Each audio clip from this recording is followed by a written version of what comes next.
Il se dit souvent que parfois, il suffit d'une fois. Cette ferme assurance des choses que l'on espère mais que l'on ne voit pas. Celle qui connaît plus que quiconque la valeur et le prix d'une âme. Celle qui répétera à qui veut l'entendre que l'on peut naître deux fois. Et puis c'est celle-là même qui poussera certains d'entre nous à se lever. Pour rappeler à ceux qui nous suivent que l'enjeu c'est leur éternité. Et que oui, les temps changent, mais qu'importe les époques, les saisons. Notre Dieu est fidèle et n'oublie aucune génération. Alors ils se lèveront avec leur arme favorite, j'ai nommé la prière. Sur chaque situation, ils brandiront la croix comme unique bannière. Ils enseigneront à la nouvelle génération ce qu'ils ont eux-mêmes reçu. Qu'il n'y a qu'un nom qui sauve, et c'est le nom de Jésus. Conscients de l'ampleur de la tâche, ils prieront le Dieu qui qualifie. Celui qui relève, qui restaure, et qui même dans l'épreuve fortifie. Ils parleront des futurs combats, des nombreux défis, mais aussi de comment remporter la victoire, car au final tout est écrit. S'ils se sont mis au travail, c'est pour voir Dieu toucher les cœurs. Voir demain les plus jeunes qui confessent que Jésus est Seigneur. Qu'ils se lèvent plus tard pour servir, pour accomplir leur mission. Jésus la seule solution, la voilà la vision. Animateur ou leader, à vrai dire peu importe le titre. Le voilà le challenge, le défi, l'objectif. Parler encore et encore de l'œuvre de Jésus-Christ. Et c'est l'Éternel qui élargira pour nous le champ des possibles. Les voir se présenter devant l'éternité avec en main leur précieux sésame. Voilà pourquoi on prie pour cette génération, voilà ce que l'on réclame. On continuera d'intercéder, car au travers de l'œuvre de la croix, on a compris qu'on ne pourra jamais estimer même le prix d'une âme.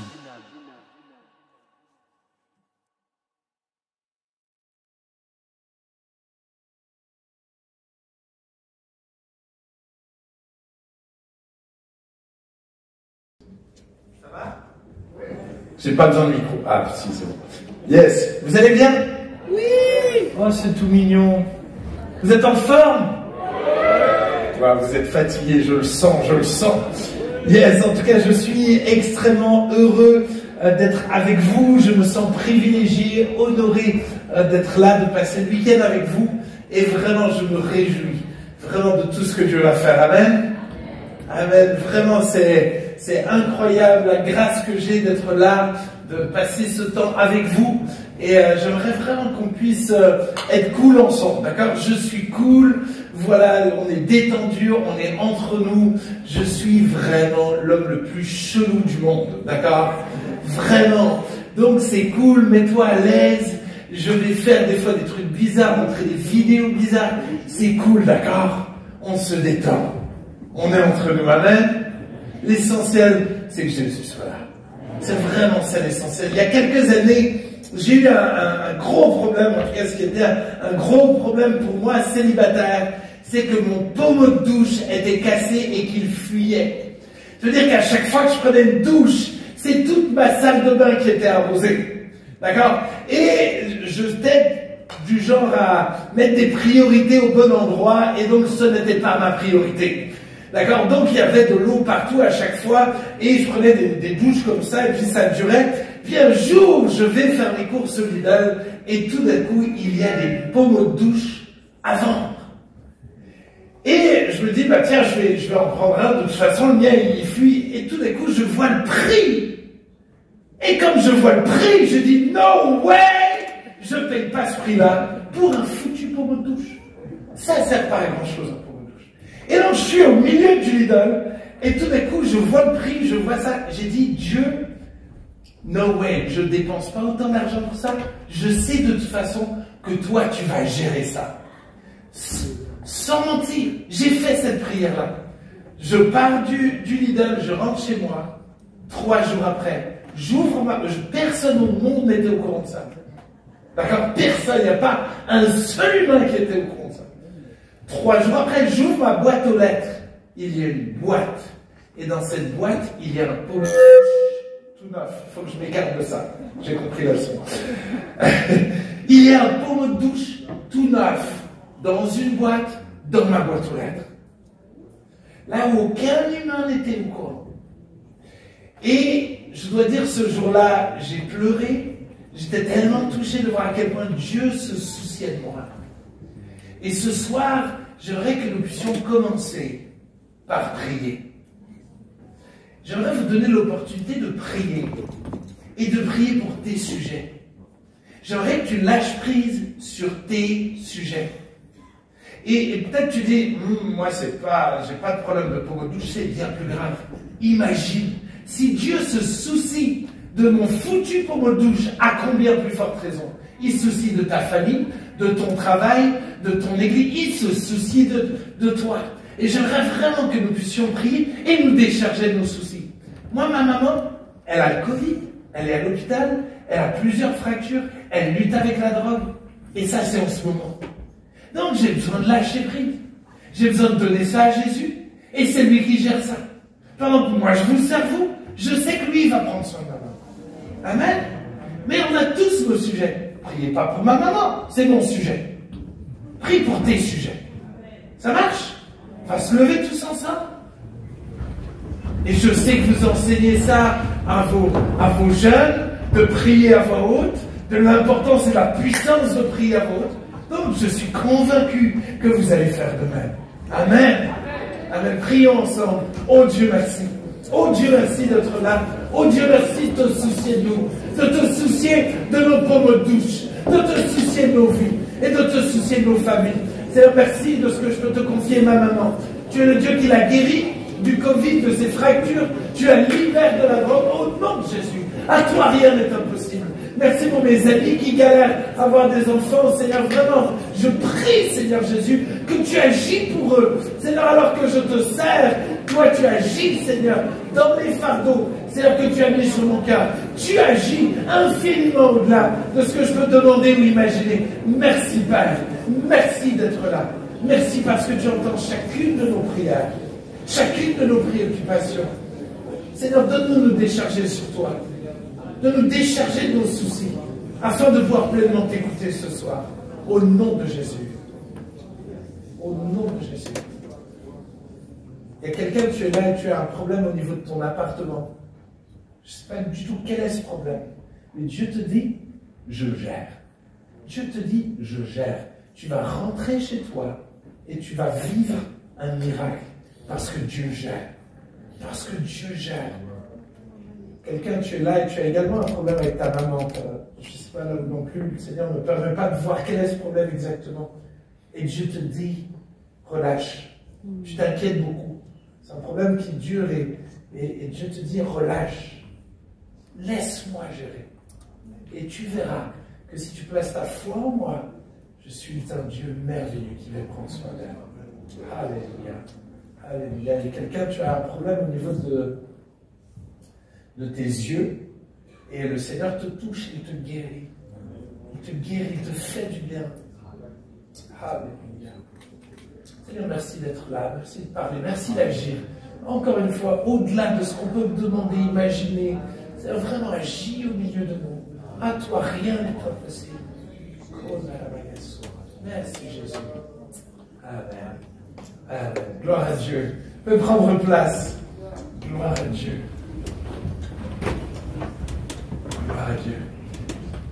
Yes, alors j'ai eu la grâce de servir pendant des années à l'école du dimanche. J'ai eu le privilège d'être leader des ados pendant plusieurs années et d'avoir été leader de la jeunesse pendant 11 ans.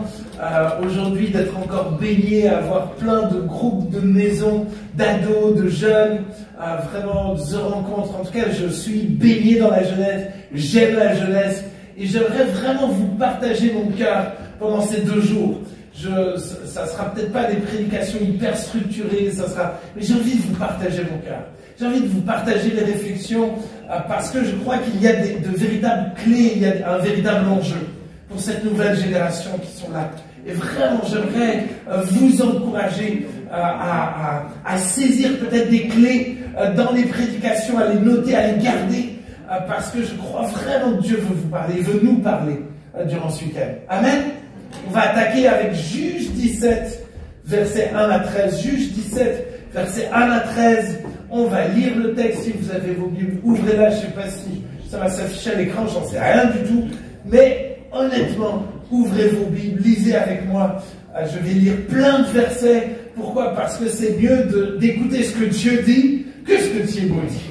Donc, prenons le temps de l'écouter lui. Juge 17, versets 1 à 13. Il y avait un homme de la montagne d'Éphraïm nommé Mika. Il dit à sa mère, les 1100 cycles d'argent qu'on t'a pris et pour lesquels tu as fait des imprécations, même à mes oreilles, voici, cet argent est entre mes mains. C'est moi qui l'avais volé. Et sa mère dit, béni soit mon fils par l'Éternel. Il revient à sa mère les 1100 cycles d'argent et sa mère dit, oh, il est mignon, je consacre de ma main cet argent à l'Éternel afin d'en faire pour mon fils une image taillée et une image en fonte. Et c'est ainsi que je te le rendrai. Il rendit à sa mère l'argent et sa mère prit 200 cycles d'argent. Et elle donna l'argent au fondeur qui en fit une image taillée et une image en fonte. On les plaça dans la maison de Mika. Ce Mika avait une maison de Dieu. Il fit un éphod et des téraphins. Et il consacra l'un de ses fils qui lui servit de prêtre. En ce temps-là, il n'y avait point de roi en Israël. Chacun faisait ce qui lui semblait bon. Mais il y avait un jeune homme de Bethléem, de Juda, de la famille de Juda. Il était lévite, un leader de jeunesse. Et il séjournait là. Cet homme partit de la ville de Bethléem de Juda pour chercher où il demeure, un bon groupe de jeunes qui lui convint.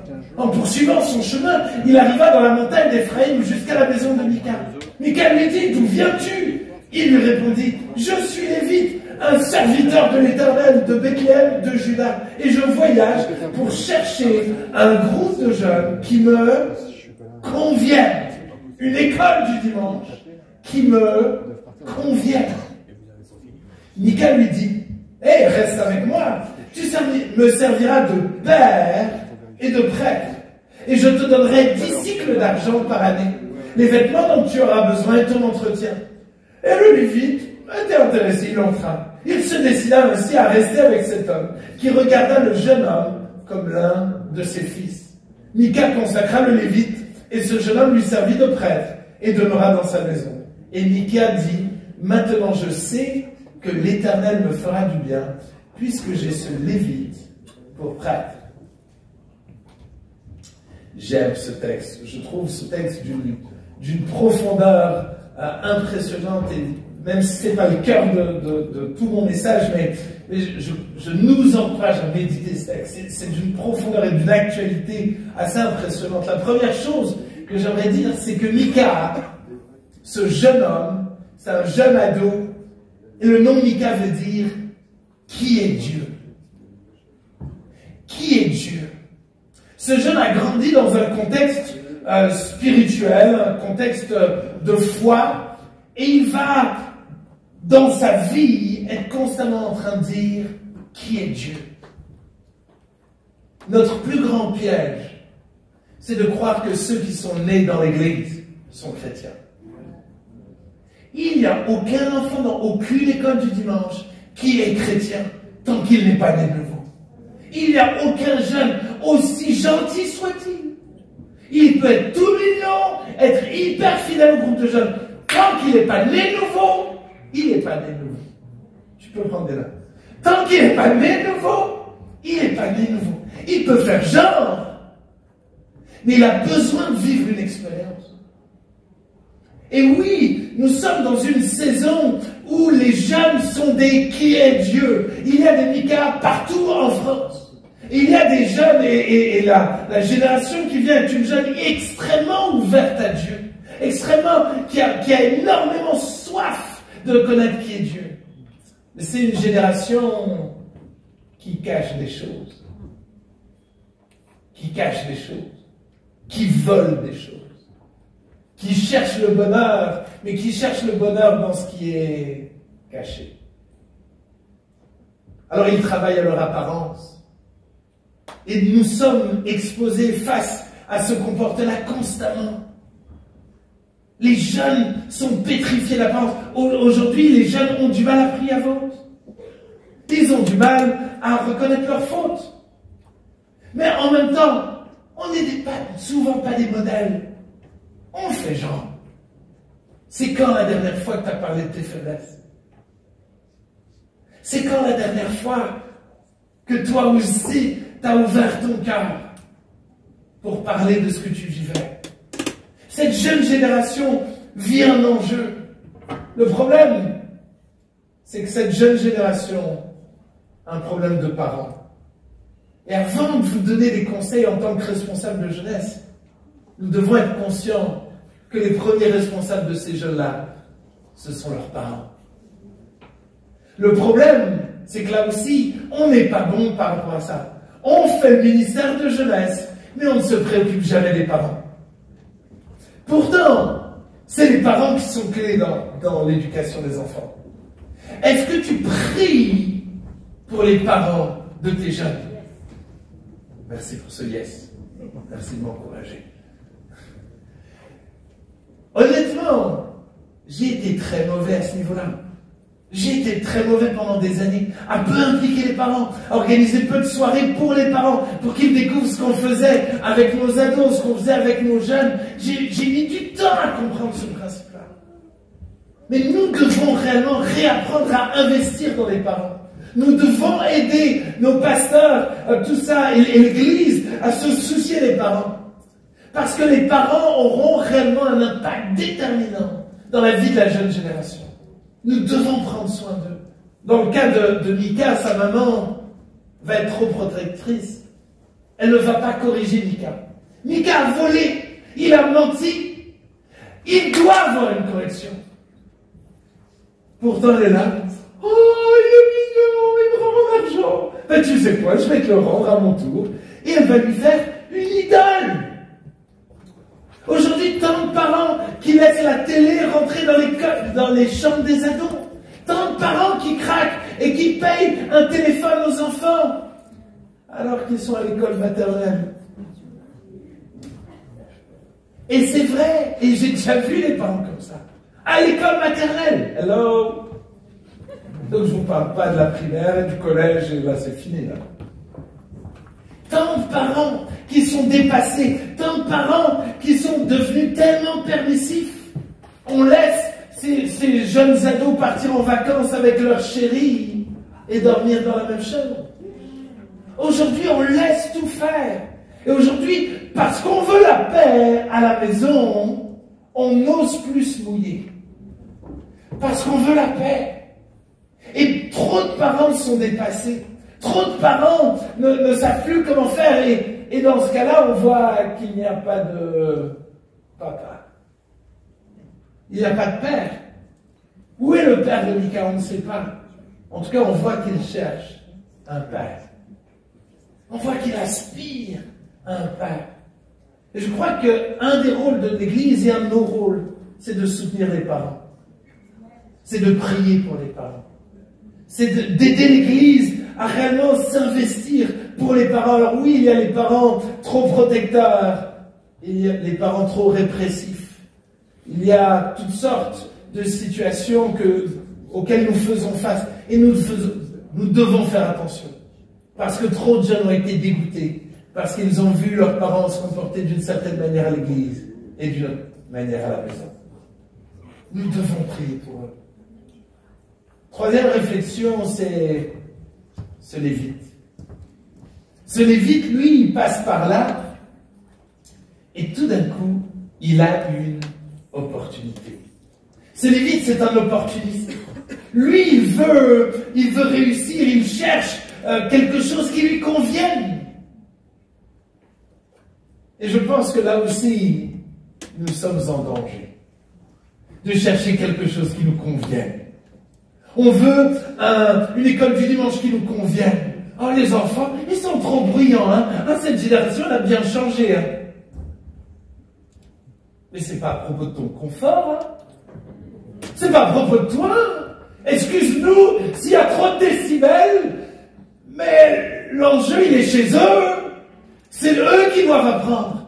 Si eux, ils sont rebelles, c'est parce qu'ils ont besoin de Jésus. C'est pour ça que tu es là. Si tu cherches à avoir un gentil groupe de jeunes, où tout le monde vient là, où tout le monde chante, bien, va ailleurs. Parce que le principe d'une école du dimanche, d'un groupe d'ados, d'un groupe de jeunes, c'est de les amener à être sauvés, à naître de nouveau. Et c'est seulement le jour où ils vont naître de nouveau qu'ils vont changer. Et il va se passer une transformation. Mais arrêtons de chercher à ce que nos jeunes soient bien. Il faut qu'ils naissent de nouveau, il ne faut pas qu'ils soient bien. Musculant, hein? Je vous ai dit que j'allais vous bousculer. Je sais que je suis dérangeant en disant ça, mais vous n'avez pas idée de combien nous sommes devenus légalistes à force de vouloir les faire se comporter bien sans leur donner les moyens d'être transformés. Il n'y a que la grâce, il n'y a que la puissance de l'évangile qui peut les transformer. Ce n'est pas tes règles, ce n'est pas tes mises en règle, ce n'est pas tes punitions, c'est rien de tout ça. Je ne dis pas qu'il ne faut pas, en tout cas, réagir quand quelqu'un fait n'importe quoi. Je ne suis pas en train de dire ça. Hello? Je ne suis pas en train de dire, au contraire, vous allez le voir. Mais je crois qu'il y a réellement un enjeu pour nous d'arrêter de chercher un lieu qui nous convient. Parce que ce n'est pas à propos de toi. Ce n'est pas à propos de ton confort. C'est à propos de cette jeune génération qui, elle, ne connaît pas encore Christ. Qui, elle, n'est pas encore née nouveau. C'est à propos de ça. Aujourd'hui, je suis tellement inquiet de voir émerger, on parle beaucoup de leaders, il faut qu'il y ait des leaders qui se lèvent. Il ne faut aucun leader. On ne veut pas de leader. On a besoin de serviteurs. On a besoin de serviteurs. On a besoin de gens qui sont prêts à servir la nouvelle génération. Ils sont prêts à les servir, eux, dans leurs galères, prêts à excusez-moi, mais bientôt, ma fille, je vais devoir mettre mes mains dans le caca. Si je l'aime vraiment, je vais pas être là, puis mais vraiment, tu pourrais t'appliquer. Hein. Non, si je l'aime, je vais devoir devenir son serviteur et je vais devoir mettre mes mains dans le caca. C'est ça. Être papa, c'est pas avoir un enfant tout gentil, tout mignon, tout... Non. C'est d'être prêt à aimer et à me battre pour ma fille qui vient. Et toi, quelle est ta motivation profonde? Quelle est ta motivation profonde? Il y a quelques années, il y a très longtemps, très longtemps, j'avais 18 ans. Je rêvais de devenir riche, d'avoir une grande maison avec piscine. J'aimais Jésus, mais je trouvais que c'était bien d'avoir Jésus le dimanche, puis le reste de la semaine. Wouh! Et je vais au McDo, j'attends un ami qui doit me rejoindre là, et puis je lis un truc, je ne sais plus si je lis la Bible ou je lis quelque chose, et tout d'un coup, le temps s'arrête, et je vois une vision. Et dans ma vision, je vois un stade où je vois des gens courir. Je vois des gens courir, mais courir n'importe comment. Et non seulement je vois des gens courir n'importe comment, mais je vois ceux qui courent devenir spectateurs, des spectateurs qui se mettent à courir, certains qui courent en contresens. Et tout d'un coup, dans ma vision, c'est comme s'il y a un zoom sur les coachs. Et je vois des coachs endormis, je vois des coachs qui donnent des mauvais conseils. Et je vois seulement quelques bons coachs. Et Dieu me dit, ce jour-là, je veux qu'à partir d'aujourd'hui, tu deviennes un coach pour le royaume de Dieu. Je veux que tu montres aux autres quel est le chemin qu'ils doivent emprunter. Et pour moi, c'était genre, wow, Dieu m'appelle à être pasteur. Wouh! Moi, je suis un peu extrême parce que le lendemain, j'étais dans le bureau de mon pasteur en lui disant, je suis là! Ton nouveau pasteur est arrivé! Wouhou! L'église va aller mieux! Sauf qu'il m'a dit de reprendre mes études. Et j'ai moins aimé ça. Et donc j'ai pris les études, mais à contre-cœur, et en même temps, je sentais que j'étais appelé à servir Dieu, et en même temps, c'était confus, et puis je vous ai pas plein de détails, mais tout d'un coup, j'étais capable du meilleur comme du pire. Mais ce qui importait pour moi, c'était que Dieu m'appelait moi. Il m'appelait moi à briller. Mais comme au bout d'un moment donné, on ne reconnaissait pas mon grand appel, mon grand ministère international à Mulhouse, à la porte ouverte, j'ai dit, c'est pas grave, le monde voudra de moi, si vous ne voulez pas de moi. Et je suis parti à New York, et je suis parti, c'était plein d'églises, j'ai eu plein de belles choses, mais à un moment donné, Dieu me parle et me dit, ok, va à New York et va travailler avec Bill Wilson. dans les quartiers chauds de New York. Et donc, je me dis, New York, me voici. Donc, j'arrive avec ma grosse Bible en anglais, tout ça. Et j'arrive, et puis je suis là, je donne les bonnes idées, je prêche, je suis là à fond. Et au bout de 15 jours, j'avais une leader, toute petite, blonde, qui vient me voir et qui me dit, Thibaut, il faut vraiment que tu changes. Je dis, pourquoi? T'as vu tout ce que j'ai fait? Regarde, j'ai fait ça. Je dis, non. Tu ne t'intéresses qu'à toi. Tu ne t'intéresses pas aux jeunes. Tu ne t'intéresses pas aux autres. Si tu ne changes pas, tu dégages de là. Je dis, non. Mais moi, j'aime les gens. Regarde, c'est pour ça que je leur prête. Elle dit, t'as rien compris. Nous, on n'a pas besoin de toi. On a besoin de Jésus. Si tu ne changes pas, tu dégages de là.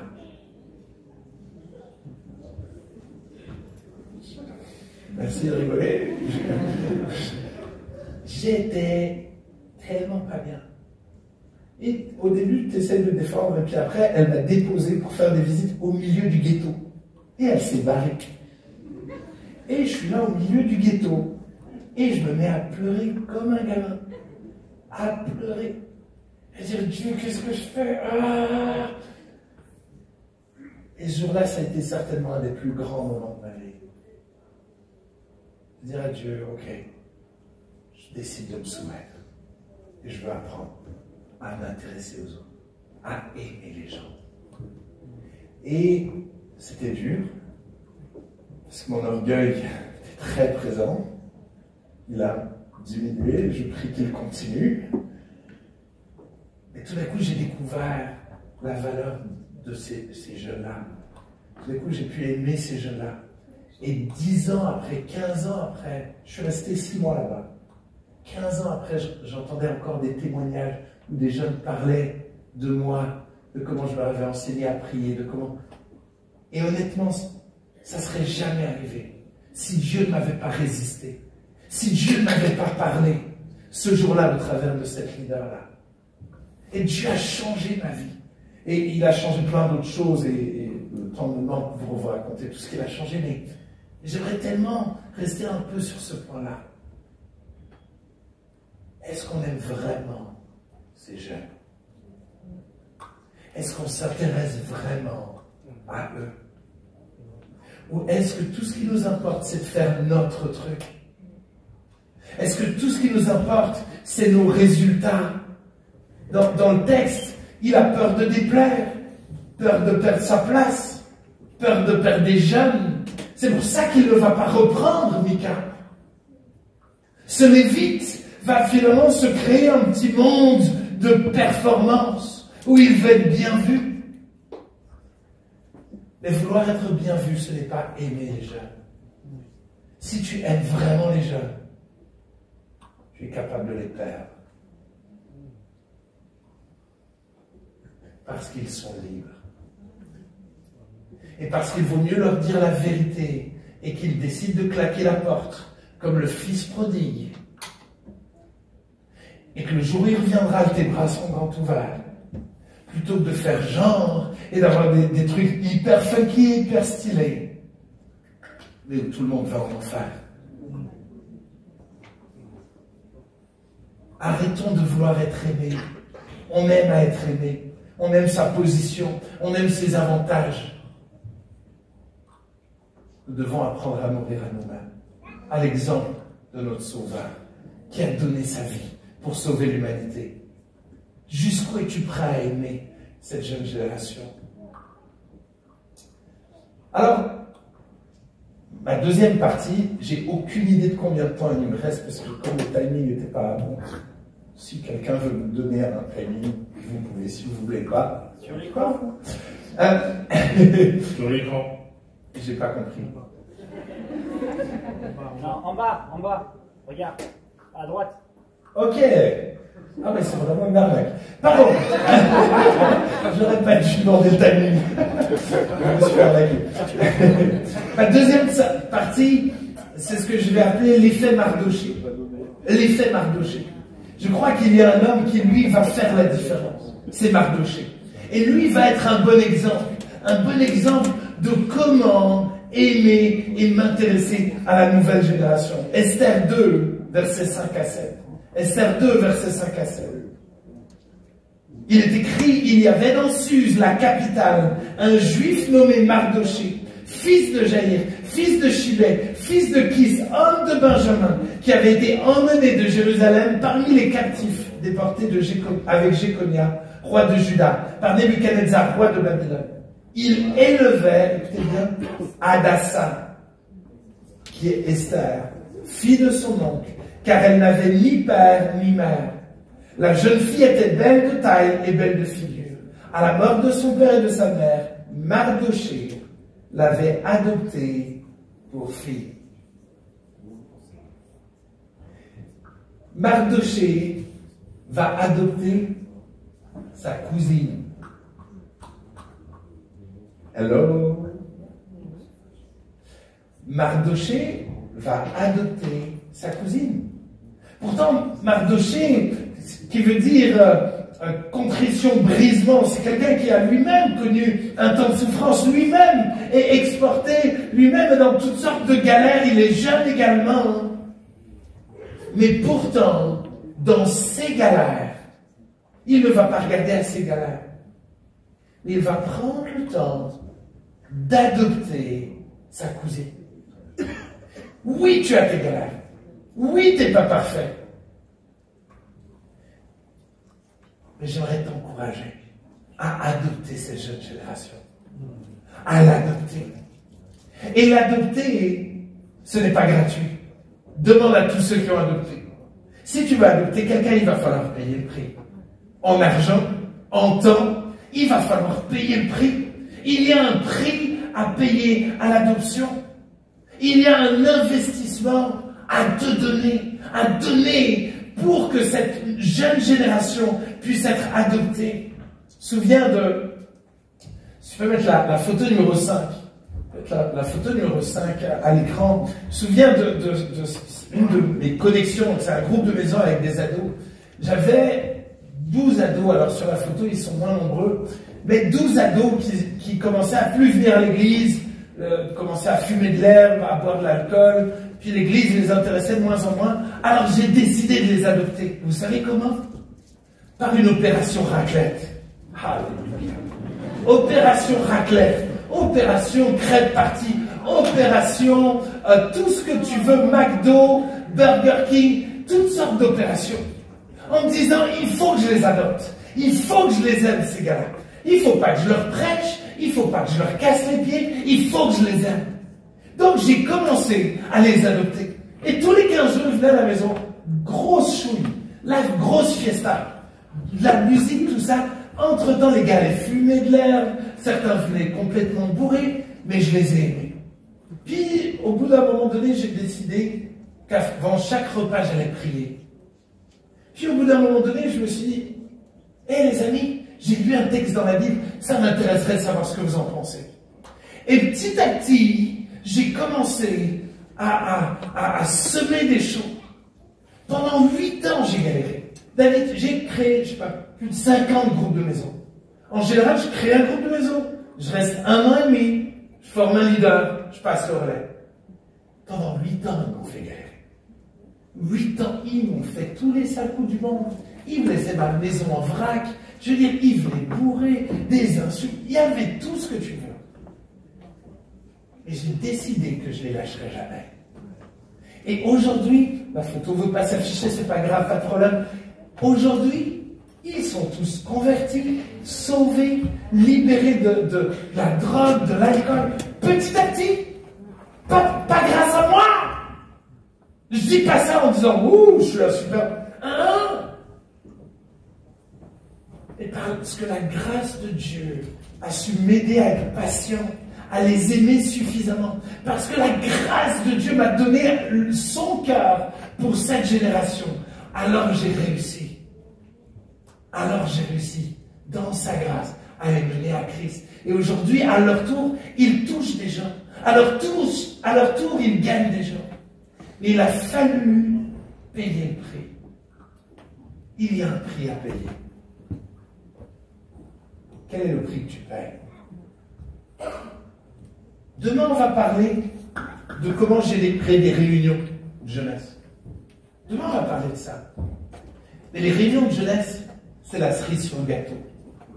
Et une cerise sur le gâteau sans gâteau, c'est débile. Alors, c'est vraiment débile.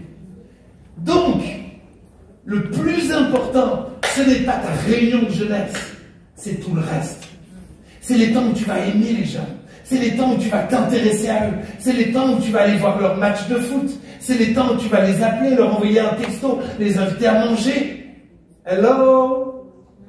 Ces jeunes, la jeune génération a besoin de ça. Elle a besoin que tu t'investisses en elle. Elle a besoin de sentir qu'elle peut te faire confiance. Est-ce que les jeunes ont confiance en toi? Ou tu es juste un prodigueur de bon savoir, un donneur de leçons, quelqu'un qui fait le beau sur l'estrade, mais qui n'est jamais à côté d'eux? Nous devons vraiment réapprendre à aimer et à communiquer avec cette jeune génération. Ils ont tellement besoin de ça. Alors oui, les adopter, c'est une chose, mais maintenant, il va falloir les élever. Et pour les élever, il faut les encourager, mais il faut parfois les reprendre. Tant de jeunes que j'ai dû reprendre. Tant de moments, mais j'ai pu les reprendre parce que je savais les encourager. Parce que j'étais proche d'eux. J'avais une confiance. Ils avaient confiance en moi et j'avais confiance en eux. Si tu es là juste quand il y a un problème, excuse-moi. Mais ça ne va pas leur donner envie de connaître Jésus. Parce que Jésus, il est un Père qui sait reprendre, mais qui aime, qui est présent et qui sait pourvoir à tous les besoins. Et nous devons vraiment faire ça. Alors, je ne sais pas si peut-être l'écran, ça ne marche pas ou comme ça. Mais sinon, est-ce que tu peux lancer la vidéo numéro 1? Si ça marche. Et si ça ne marche pas, encore une fois, je suis... Voilà.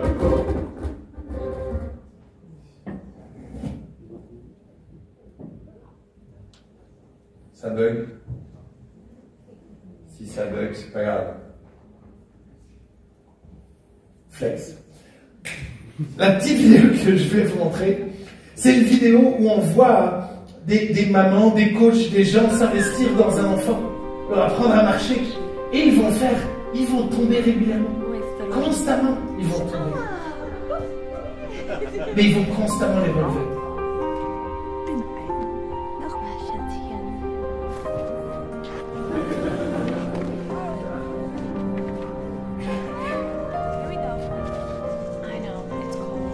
C'est normal pour un enfant, pour un jeune de tomber. Maintenant, est-ce que tu vas être suffisamment proche d'eux pour les relever? Suffisamment proche d'eux pour leur enseigner comment faire?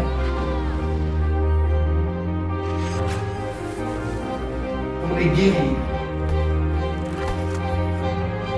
pour les entourer, pour les aider. Ils vont tomber. C'est normal. La Bible dit que les jeunes gens tombent. Ça fait partie.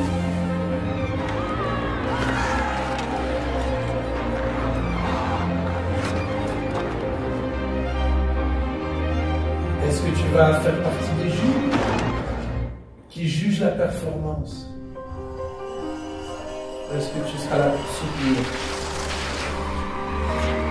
jusqu'à ce qu'ils reviennent? C'est pourquoi Dieu les a créés.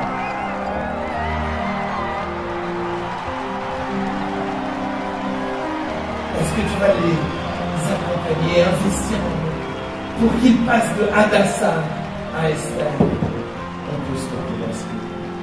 Merci. Est-ce que tu vas investir suffisamment en eux? Suffisamment longtemps?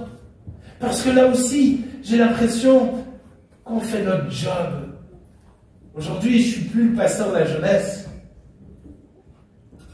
Mais excusez-moi, ça reste mes enfants. Et le pasteur, tu vas m'appeler à me demander des rendez-vous. Et je pense, non, c'est plus mon travail. Je veux dire, va voir les autres. Non, c'est mes enfants. C'est ma famille. Je serai là jusqu'à la fin de leur jour. Je Je les ai adoptés. Est-ce que tu as adopté ces jeunes? Est-ce que tu les as adoptés? Est-ce que tu les aimes au point d'être prêt à les accompagner? Encore une fois, ça va être dur. Pendant le confinement, j'ai un groupe d'ados, ils m'ont rendu fou. Ils m'ont rendu chèvre. Ils ne me répondaient jamais sur les réseaux. J'organisais des zooms, ils mettaient des vues. Je veux dire, ils m'ont fait galérer. J'avais les nerfs, je me suis énervé. Ils m'ont rendu chèvre. Vraiment, j'en pouvais plus. Et je me suis battu. Et tellement de fois, j'avais envie d'abandonner. Et c'est comme si j'entendais Jésus. Moi, je t'ai pas abandonné. Oh, d'accord.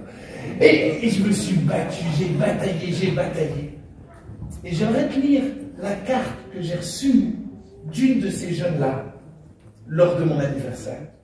Une de ces jeunes-là, lors de mon anniversaire, m'écrit ça. Écoute bien. Joyeux anniversaire, Thibaut. Tout d'abord, je te souhaite tout le meilleur. Je suis tellement reconnaissante envers Dieu pour notre formidable connexion et du fait que tu en sois le pasteur. Je suis aussi vraiment reconnaissante envers toi car tu m'as aidé à accepter Jésus dans ma vie. Car mon père n'est pas croyant et ma mère est bouddhiste. On ne m'avait jamais parlé de Jésus jusqu'à ma première connexion. Merci aussi parce que tu nous aides à progresser dans la foi. Tu nous encourages et tu nous apprends plein de choses. Tu nous fais rire, ça c'est un miracle. Et tu nous rappelles qu'on est tous des brebis. Je ne vais pas écrire toutes les choses pour lesquelles je te remercie parce que la liste serait trop longue. Mais merci infiniment pour tout. Mon plus beau cadeau d'anniversaire que j'ai jamais reçu. J'ai tellement galéré, mais je ne réalisais pas à quel point j'étais en train de toucher les jeunes. Parce que je me battais pour eux. Parce que je les cherchais. Parce que j'ai persévéré. Je ne réalisais pas à quel point j'étais en train de semer dans leur vie. Le but de tout ça, c'est qu'Hadassah devienne Esther. Le but, c'est qu'elle devienne cette étoile qui brille. Tout le monde parle d'Esther. Mais Esther n'est pas devenue Esther par hasard. Esther est devenue cette étoile qui brille parce que Mardoché a su prendre soin d'elle. Il l'a adoptée, et je n'ai pas le temps de lire tous les textes, le temps est déjà passé, mais le texte dit que tous les jours, il allait prendre de ses nouvelles. Tous les jours. Tous les jours. Tous les jours. C'est un travail de tous les jours. Dans la prière, un texto par-ci, un appel par-là, tous les jours. Alors encore une fois, je suis conscient que vous travaillez à côté. Je suis conscient de tout ça. Ce que je veux dire par là, c'est que ce n'est pas un travail que je vous dis. Parce qu'encore une fois, quand vous aimez quelqu'un, vous allez lui écrire. Hello, c'est ce qui est arrivé avec ta chérie et ton chéri. Donc si tu l'as fait pour lui parce que tu l'aimais, tu le feras pour les jeunes si tu les aimes. Si on aime vraiment cette génération, on va s'investir en eux.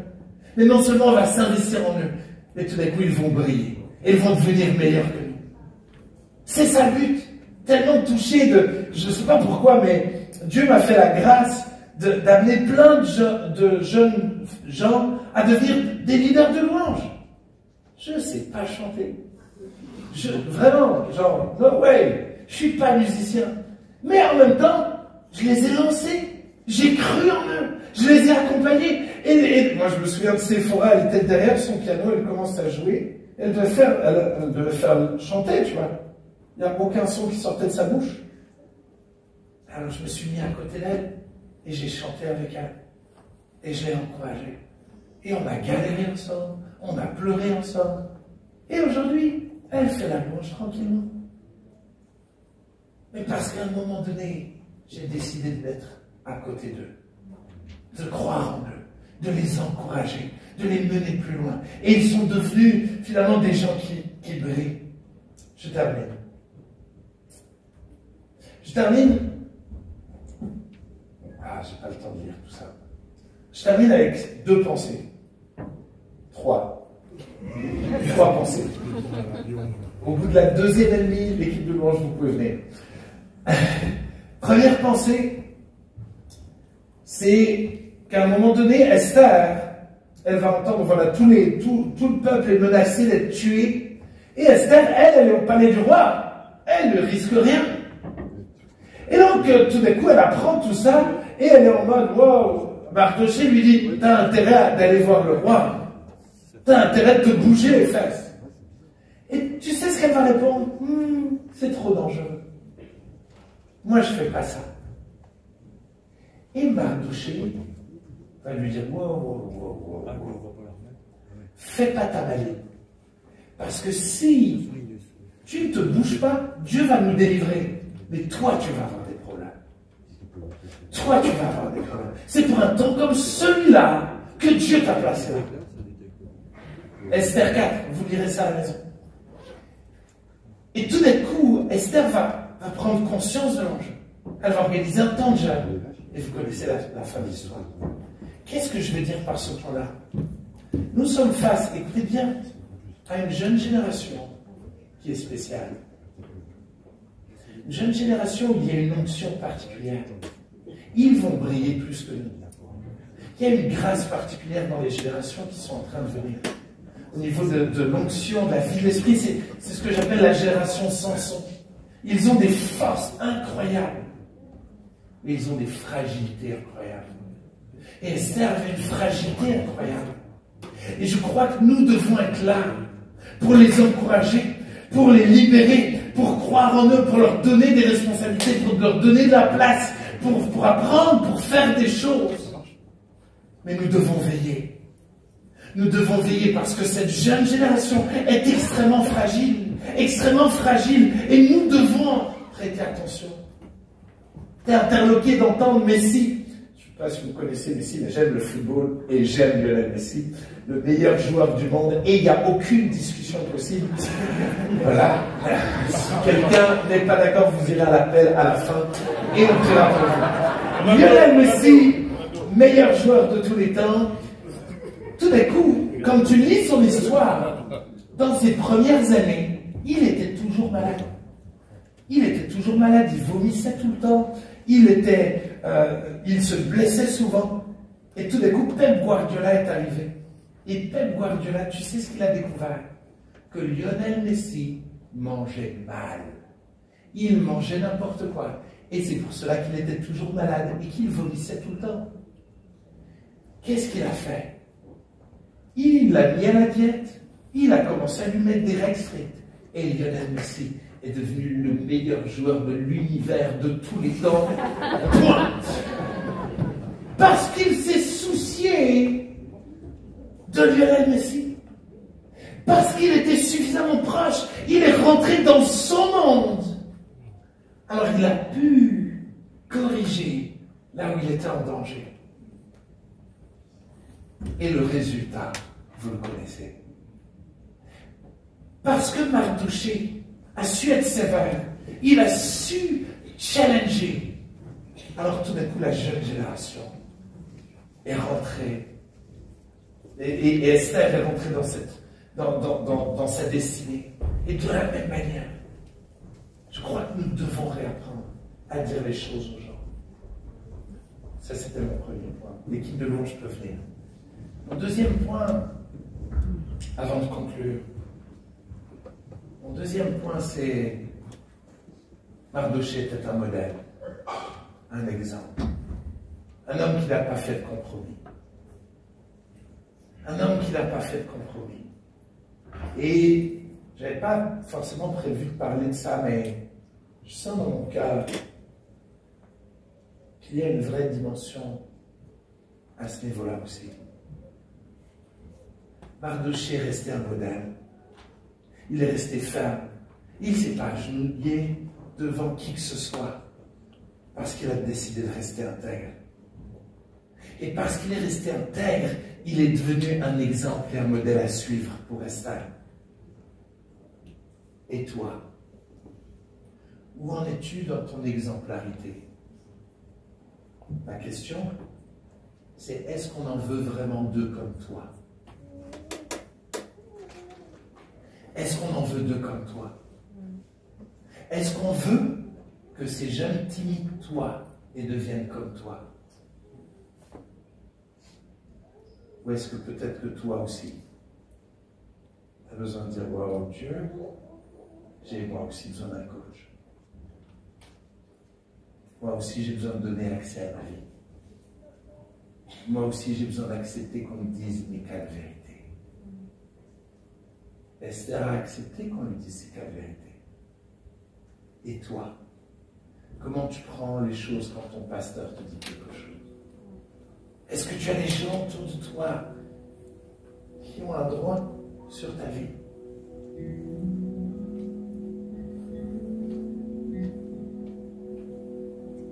Hier, alors que je faisais des émissions, j'ai prêché là tous ces derniers jours.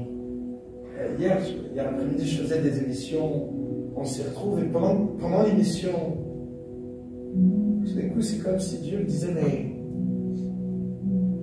t'as pas lu la Bible aujourd'hui.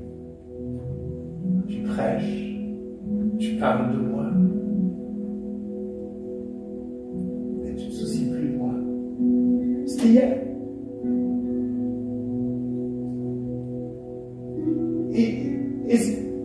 Et ça m'a fait tellement mal de me dire, mais je suis de nouveau tombé dans cette performance, dans ce truc où je fais plein de choses et j'en oublie l'essentiel. Je suis pas fier de vous dire ça, mais j'ai pas envie de jouer à un jeu devant vous. Je suis comme je suis et j'ai tellement besoin de la grâce de Dieu. J'ai tellement besoin d'être vrai. J'ai tellement besoin d'être intègre. Je ne veux pas laisser place à l'ennemi. Je ne veux pas laisser le diable me faire rentrer dans un faux fonctionnement. Je veux être intègre.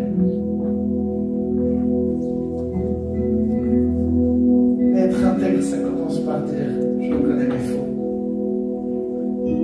Je reconnais mes fautes et je donne accès à quelqu'un dans ma vie.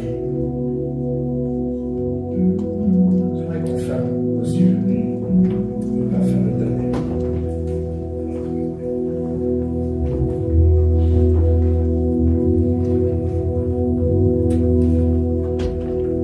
Ah, Jésus.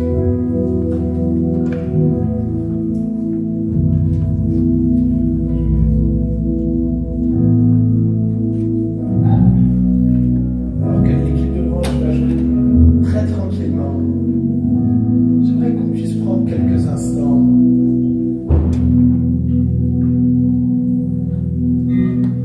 pour dire comme David, sonde mon cœur et connais-moi. Montre-moi si je suis sur une mauvaise voie. Montre-moi, Seigneur, l'état de mon cœur, l'état de mes motivations.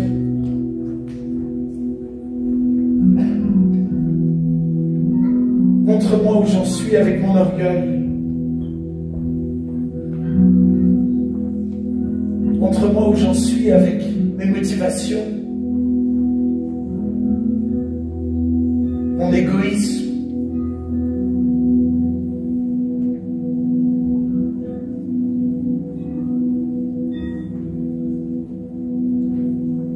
Seigneur, montre-nous. Par ton esprit, montre-nous.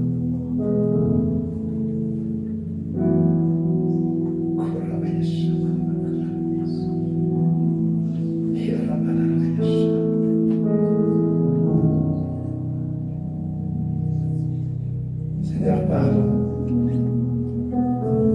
Pardon d'être devenu une église spectacle, une église où on cherche ce qui nous arrange. On cherche une place, une église où tellement souvent on est devenu un rassemblement d'hypocrites, où on est dans cette course à être aimé, à bien paraître. Et je demande pardon, Jésus. Je demande pardon, Jésus. Pardon parce que nous regardons tellement facilement la nouvelle génération et nous la jugeons, nous la critiquons. Seigneur, je te demande pardon.